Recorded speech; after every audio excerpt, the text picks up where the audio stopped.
नमस्कार, मैं हूं कृष्णा सिंह और आप देख रहे हैं गुनाह।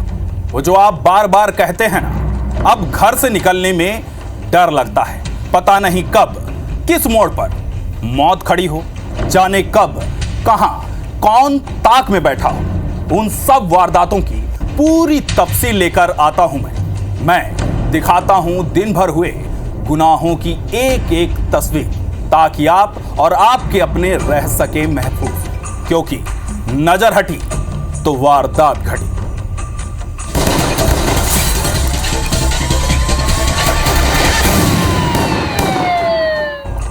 बुलेटिन की शुरुआत एक ऐसी दास्तान से जो न सिर्फ दिल और दिमाग को झकझोर कर रख देने वाली है, बल्कि सोचने पर भी मजबूर करेगी कि जो राजगढ़ में घटा उसके साथ कैसे इंसाफ होगा। खून से लथपथ मासूम और नानी पर लहू के छींटे। देखिए रिपोर्ट।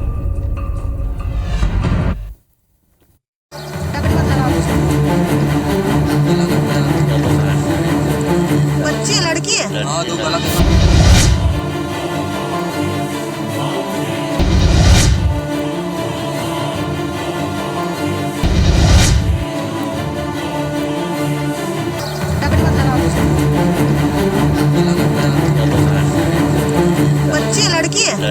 ये तस्वीर किसी का भी दिल दहला सकती है। ये तस्वीर पत्थर दिल इंसान की आंखें भी नम कर सकती है। कचरे के ढेर में पड़े इस मासूम का जन्म कुछ घंटे पहले ही हुआ था और उसकी सगी नानी ने हत्या के इरादे से गला रेत कर सुनसान जगह में फेंक दिया। लोगों ने सुबह जब खून से लथपथ नवजात को देखा तो तत्काल पुलिस को इसकी सूचना दी। मौके पर पुलिस पहुंची और मासूम को भोपाल के शासकीय कमला नेहरू अस्पताल में भर्ती कराया। डॉक्टर्स ने बगैर देरी किए मासूम का इलाज शुरू किया और धीरे धीरे मासूम की हालत सुधरने लगी है। इतने छोटे बच्चे को इतनी इंजरी के साथ उन लोगों ने अबेंडन किया, बट अब हमारे पास जब आई थी तो गंभीर स्थिति में थी। सांस लेने में भी तकलीफ थी, गले का काफ़ी हिस्सा कटा हुआ था। तो हमने तो पहले तो उसको रिससिटेट किया और जब वो स्टेबल हुई, क्लीन करा, then we operated on the child. Hospital के नर्सिंग स्टाफ ने बच्ची की अच्छी देखभाल की और इस फाइटर बच्ची को पहचान देते हुए पीहू नाम रखा गया। पीहू के लिए किसी ने कपड़े खरीदे तो किसी ने दूध पाउडर के डिब्बे। 24 घंटे सर्जरी और 7 नर्सों की देखभाल से पीहू की स्थिति काफी सुधर गई है। सांस लेती थी तो ऐसा पाल्पेट होता था वहाँ पे। उस चीज़ को डॉक्टर्स ने स्टिच किया, हम लोगों ने उसका ड्रेसिंग किया, केयर किया और वो बहुत मेहनती हिम्मत वाली बच्ची थी कि उसने सरवाइव किया। शुरू से लेकर जब तक बच्ची का डिस्चार्ज नहीं हो गया, हमारी ऑल नर्सेस जो हमारी सिस्टर्स लोग हैं, हम लोग ने अपने तरीके से व्यवस्थाएं करी। पीहू जब घायल हालत में आई तब भी नर्सिंग स्टाफ रोया। पीहू 1 महीने बाद जब पूरी तरह स्वस्थ होकर वापस राजगढ़ जाने लगी तो भी स्टाफ रोया, लेकिन ये खुशी के आंसू थे। अब सारा स्टाफ हाथ जोड़कर हमेशा उसके खुशहाल जीवन की कामना कर रहा है। जिस कंडीशन में बच्ची आई है, पहले उस चीज़ का गम था, लेकिन जाने के टाइम जो आंसू थे वो खुशी के आंसू थे। इसलिए हम लोग तो भगवान से ये प्रार्थना करेंगे जहाँ भी जाए हमेशा खुश रहे। वो बच्ची तो अकेली आई थी, उसके साथ कोई भी नहीं था, तो हम ही उनके मम्मी पापा, डॉक्टर, सिस्टर, सब ने मिलकर केयर किया और वो आज अच्छी होकर के गई। पीहू को राजगढ़ स्थित मातृ छाया भेज दिया गया है। वहीं पीहू की नानी और उसकी मां को राजगढ़ पुलिस ने गिरफ्तार कर लिया था। कहते हैं जिसे भगवान रखे उसे कोई नहीं मार सकता, और ये भी कहते हैं कि डॉक्टर्स इस दुनिया के भगवान होते हैं, वो धरती के भगवान होते हैं। ये दोनों ही बातें साबित हुई हैं राजधानी भोपाल के सरकारी कमला नेहरू हॉस्पिटल में। इस हॉस्पिटल में एक मासूम बच्ची इलाज के लिए लाई गई थी, जिसका गला उसकी नानी ने ही उसके जन्म के कुछ देर बाद काट दिया था। सरकारी हॉस्पिटल के स्टाफ ने दिन रात मेहनत की, माँ की तरह इस बच्ची को पाला और बच्ची सरवाइव कर गई। कैमरामैन दीपक के साथ IBC 24 हरप्रीत कौर रेन, भोपाल। विदिशा में एक प्रचार की हरकत शिक्षा जगत को शर्मसार कर दिया। प्रचार पर अपने ही स्कूल की छात्राओं से अश्लील चैट करने का आरोप लगा है, जिसके बाद पुलिस ने आरोपी प्रचारक को गिरफ्तार कर लिया है। यह शर्मनाक मामला विदिशा के कुल्हार हाई स्कूल का है, जहां प्राचार्य महेंद्र प्रजापति लंबे वक्त से छात्राओं से आपत्तिजनक चैट कर रहा था। मामले का खुलासा तब हुआ जब एक छात्रा की चैट सोशल मीडिया पर वायरल हो गई। चैट के स्क्रीनशॉट्स सामने आने के बाद मध्य प्रदेश बाल संरक्षण आयोग ने तुरंत कार्रवाई करते हुए पुलिस से मामले की जांच करने को कहा। पुलिस ने जांच के दौरान सामने आए सभी सबूतों के आधार पर आरोपी प्राचार्य को गिरफ्तार कर लिया। इसके अलावा छात्राओं के बयान कोर्ट में दर्ज किए जाएंगे और आगे की कार्रवाई शुरू की जाएगी। कुल्हार एक शासकीय विद्यालय है, हाई स्कूल है। उसके प्रभारी प्राचार्य जो हैं उनके खिलाफ महेंद्र प्रजापति के खिलाफ एक रिपोर्ट प्राप्त हुई। इसमें बच्चियों के साथ चैटिंग करना और उनको गलत तरीके से उनसे पेश आने की बात सामने आई है। अब न्यायालय बयान बच्चियों के होंगे तो उसमें और भी बात सामने आएगी। तो इसमें विधिवत कार्रवाई, वैधानिक कार्रवाई की गई है और उसमें आगे जैसे भी साक्ष्य मिलेंगे कार्रवाई की जाएगी। अक्सर पीड़ित अपनी फरियाद लेकर थाने जाते हैं और पुलिस से मदद की गुहार लगाते हैं, लेकिन एमपी के मऊगंज थाने से एक ऐसा मामला सामने आया है जिसे सुनकर आपका सिर चकरा जाएगा। यहां पदस्थ थाना प्रभारी खुद फरियादी बन गए और उन्होंने अपने ही थाने में अपनी फरियाद लिखवा दी। दरअसल थाना प्रभारी सनत कुमार द्विवेदी ने एक कथित कांग्रेस नेता के साथ शातिर अपराधी और इन्हीं से संरक्षण प्राप्त मूसा गैंग से खुद की जान को खतरा बताया। इस बात की खबर लगते ही पुलिस महकमे में हड़कंप मच गया, जिसके बाद पुलिस अधिकारियों ने पहले तो पीड़ित प्रभारी थाना प्रभारी को लाइन हाजिर किया।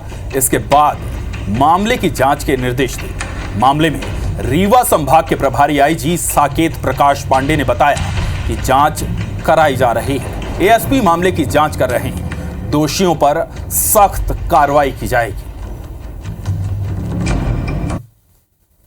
चूंकि थाना प्रभारी एक जिम्मेदार पद होता है, वह खुद कार्रवाई करने के लिए सक्षम है, लेकिन उसके द्वारा रोजनामचा जो अन्य कार्यों के लिए उपयोग किया जाता है उसमें व्यक्तिगत टिप्पणी डलवाया गया सब इंस्पेक्टर से, उनको लाइन अटैच कर दिया गया है। और एडिशनल एसपी ने जो जांच की है उस जांच पे जैसे भी तथ्य आ रहे हैं, जिसके भी विरुद्ध बातें आ रही हैं, सख्त कार्रवाई की जाएगी। भिंड में आपराधिक घटनाएं थमने का नाम नहीं ले रही। भिंड के lead PM Shri college MJS महाविद्यालय के प्रिंसिपल राम अवधेश शर्मा पर जानलेवा हमला किया गया। हमले में उनकी जान बाल बाल बची। हमलावर ने तो निशाना प्रिंसिपल के सीने को बनाया था, लेकिन ये गोली जाकर उसकी जेब में रखे फोन पर लगी और उनकी जान बच गई। आनन फानन में प्रिंसिपल को हॉस्पिटल में भर्ती कराया गया। पुलिस के मुताबिक हमले का आरोपी कॉलेज का ही कंप्यूटर ऑपरेटर अनिल शाक्य है। पुलिस ने सीसीटीवी के आधार पर जांच शुरू कर दी है। दरअसल कंप्यूटर ऑपरेटर अनिल शाक्य को कॉलेज की गोपनीयता भंग करने के आरोप में प्रिंसिपल ने निकाल दिया था, जिसके कुछ दिनों बाद यानी शनिवार को प्रिंसिपल ऑफिस पहुंचा वो और उसने प्रिंसिपल पर गोली चला दी। पुलिस ने आरोपी के खिलाफ एफआईआर दर्ज कर उसकी तलाश शुरू कर दी है। जन भागीदारी से कंप्यूटर श्रमिक के पद पर अन्य शाक्य काम करवाते उसने महाविद्यालय की कुछ गोपनीयता में भंग कर दी थी। तत्काल प्रभाव से हटा दिया था। आज गोली चलाई है, किसका हाथ मानते हैं आप इसमें? उसी का ही है ऐसा और किसी का नहीं है। कई बार धरना आंदोलन के माध्यम से यहाँ पे बताया गया कि जीवाजी यूनिवर्सिटी से लेके कई बार कॉलेज में भी ज्ञापन दिए गए कि यहाँ पे एक पुलिस थाना चौकी का निर्माण होना चाहिए, जिससे कानून व्यवस्था का जो पालन हो सके। देखने में ये आया है कि उनका जो मोबाइल रखे हुए थे ऊपर की जेब में, तो उसने कट्टे से फायर किया है, तो मोबाइल का जो बैटरी वाला पीछे का हिस्सा रहता है, तो वहाँ पर वो गोली लगी है और लेकिन उसको आर पार नहीं कर पाई है। एफआईआर हत्या के प्रयास में उस पर पंजीबद्ध कर लिया गया है। आरोपी के लिए टीम लगा दी गई है, उसको पकड़ने का प्रयास करा जा रहा है। ग्वालियर के शिवाय गुप्ता के अपहरण केस में एक्शन जारी है। पुलिस अधीक्षक धर्मवीर यादव के नेतृत्व में 3 डीएसपी, आधा दर्जन से ज्यादा टीमें और 50 से ज्यादा पुलिसकर्मी मुरैना में सर्चिंग करने में जुटे हैं। आसपास के इलाकों में खेतों में बनी झोपड़ियों में भी बदमाशों की तलाश की जा रही है। ग्वालियर पुलिस को पूरी आशंका है कि अपहरणकर्ता मुरैना इलाके में कहीं छुपे हुए हैं। मुरैना जिले के पुराने स्ट्रीट सीटर बदमाशों को भी फाइल खंगाली जा रही है, उनकी फोटो दिखाई जा रही है जिससे किडनैपर्स की गिरफ्तारी हो सके। इधर कुछ संदेहियों को पकड़कर पुलिस पूछताछ भी कर रही है। ग्वालियर से लेकर मुरैना, यूपी और राजस्थान की सीमाओं पर भी सर्चिंग कर रही है पुलिस। चंबल के कई इलाकों में भी पुलिस ने दबिश दी है। आसपास के लगे सीसीटीवी फुटेज भी खंगाले जा रहे हैं। साथ ही साइबर और क्राइम ब्रांच की टीम भी इस तलाशी में जुटी हुई है। मुखबिर तंत्रों को भी बदमाशों की तलाश में लगा दिया गया है। ग्वालियर के ASP Shri Krishna Lalchandani, DSP Manish Yadav, CSP Ayush Gupta, CSP Nagendra Singh Sikarwar, 8 निरीक्षक और करीब 100 से ज्यादा जवान रात दिन एक कर आरोपियों को पकड़ने में जुटे हैं। अपहरणकर्ता जहां भी होंगे उनकी गिरफ्तारी जल्द ही की जाएगी। जो बच्चा मिला है वो बच्चे के आधार पर ही हम लोग उसको तलाश कर रहे हैं कि उससे संबंधित कौन कौन संदिग्ध हैं, क्या है उनने अगर किसी ऐसे व्यक्ति को देखा हो जिसने बच्चों को छोड़ा है तो उसी तरीके उसी आधार पर पूछताछ की जाती है। 6-7 टीमें लगातार लगी हुई हैं और लगातार हम लोग उन अपराधियों को, आरोपियों को ढूंढने का प्रयास कर रहे हैं। रुक करेंगे फिर गुना में एक डेड बॉडी मिली, उसके गले में निशान थे। युवक की हत्या हुई या उसने खुदकुशी की, इस बात का पुलिस खुलासा अभी तक नहीं कर पाई। देखिए रिपोर्ट।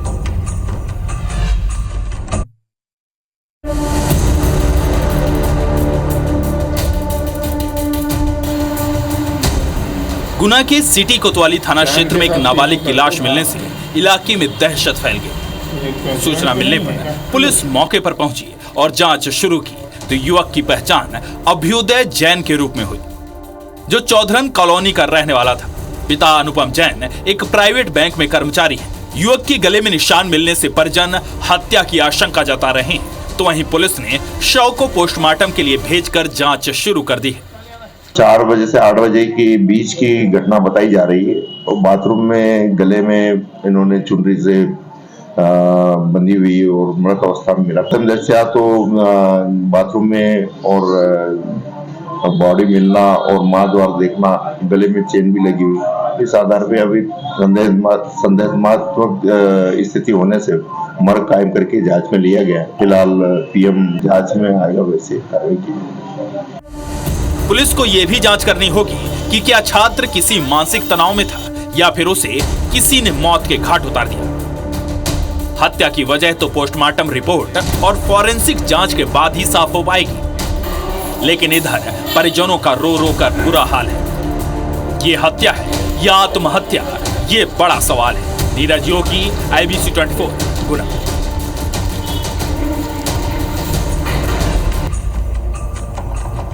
रायगढ़ से आ रही बड़ी खबर आप तक पहुंचा दें। खरसिया पुलिस ने बड़ी कार्रवाई को अंजाम दिया है। पुलिस ने 94 लाख रुपए की अवैध शराब को जब्त किया है।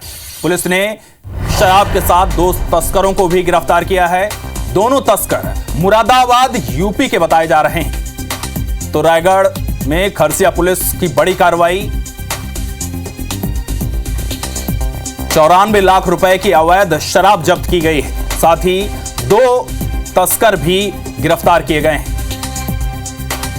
संवाददाता तहसीन जैदी फोन लाइन पर जुड़ चुके हैं। तहसीन, कैसे पुलिस ने इस बड़े जखीरे को, अवैध शराब को जब्त किया, कैसे ये कार्रवाई को अंजाम दिया गया? देखिए, खरसिया थाना प्रभारी हैं कुमार गौरव, उनको सूचना ये बात की मिली थी कि नेशनल हाईवे 49 पर ये एक शक्ति की तरफ से एक ट्रक आ रहा है जिसमें जो शराब है, अवैध रूप से शराब भरी जा रही है, लेके जाई जा रही है। UP 78 DN 3531।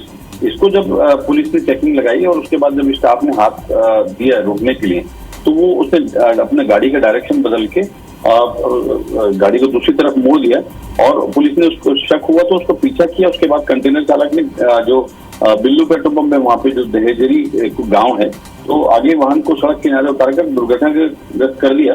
और वहाँ पे जब स्थानीय लोगों की मदद से जब उसको पकड़ा गया तो वहां पे कंटेनर के पिछले दरवाजे खुले हुए थे, उसमें बड़े पैमाने पर शराब बरामद हुई है और वाहन में मौजूद 2 व्यक्तियों को हिरासत में लिया गया, जिन्होंने पूछताछ में अपना नाम मोहम्मद अजीम निवासी फतेहपुर खास थाना मैनाडोर जिला मुरादाबाद और सुमित चौधरी ये भी मुरादाबाद का रहने वाला है, दोनों व्यक्तियों से पूछताछ की जा रही है और इनके पास से 833 कंटेनर में 9,996 बोतलें और 1764 बोतलें खुले मतलब कुल मिला के कह सकते हैं 8,820 वर्ग लीटर, जिसकी बाजार कीमत 94,08,000 रुपए है और 30 लाख रुपए की जो ट्रक है उसको जब्त किया है। तो कुल 1,24,08,000 रुपए की जो एक शराब और सामान जो है वो जब्त किया है। बड़ी कार्रवाई जो है खरसिया जो थाना पुलिस है उसने यहाँ पे की है और अभी इनसे पूछताछ की जा रही है कि कहाँ से ला रहे थे, कहाँ ले जा रहे थे।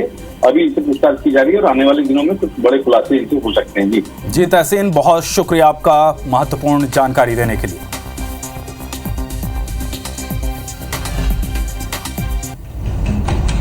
गुनाह में सिर्फ इतना ही। यहां रुकेंगे छोटे से ब्रेक के लिए। ब्रेक के उस पार खबरें जारी रहेंगी।